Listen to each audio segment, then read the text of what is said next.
Good afternoon, y'all. My name is Brooke, and today I'm going to be discussing the idea of gun control versus rights control.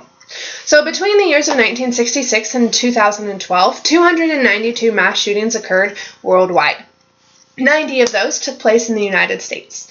That's 31% of the world's mass shootings occurring right where we live. Today, I'm going to argue that lessening gun control laws is actually going to help reduce that number. My main thesis and main idea is that it's a violation of the Second Amendment to take away my right to bear arms.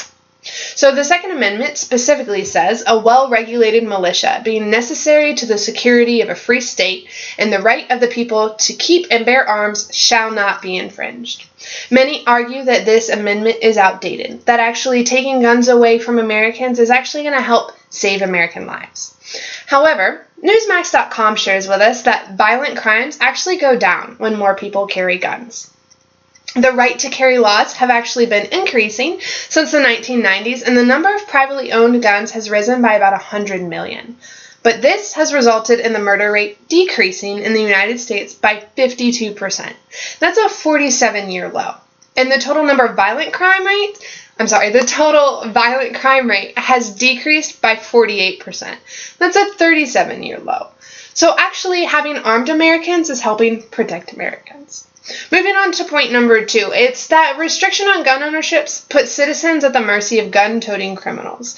AKA, if I'm a law-abiding citizen and you take away my right to bear arms, how are you going to stop those who choose to ignore the law?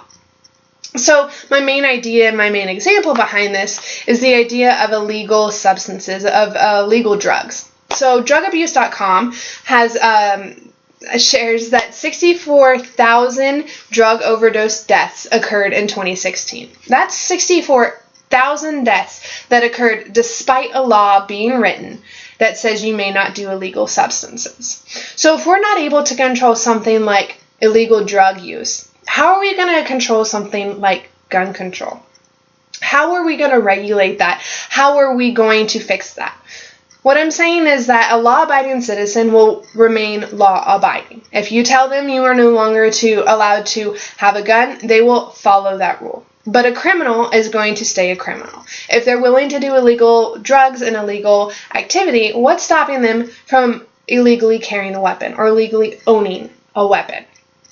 One of my favorite memes out there says, I'm really happy with the new gun laws. Now it'll be super hard for criminals to have handguns or assault rifles. Just how drugs are illegal and no one ever uses them.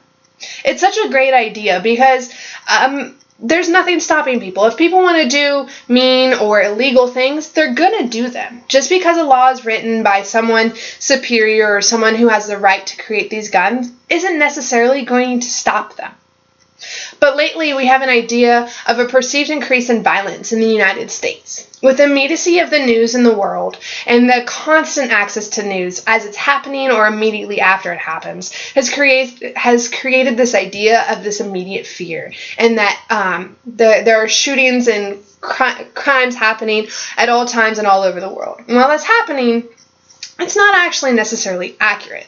But because of this fear, 48% of gun owners state that the main reason they own a gun is because of personal protection. When you compare that 2013 survey to a 1999 survey that found that only 26% of gun owners cited protection, you have to wonder what's going on here. And the main idea and the main thought, I believe, is that fear. Fear has controlled a lot of people. And this is where we begin to see an issue start forming.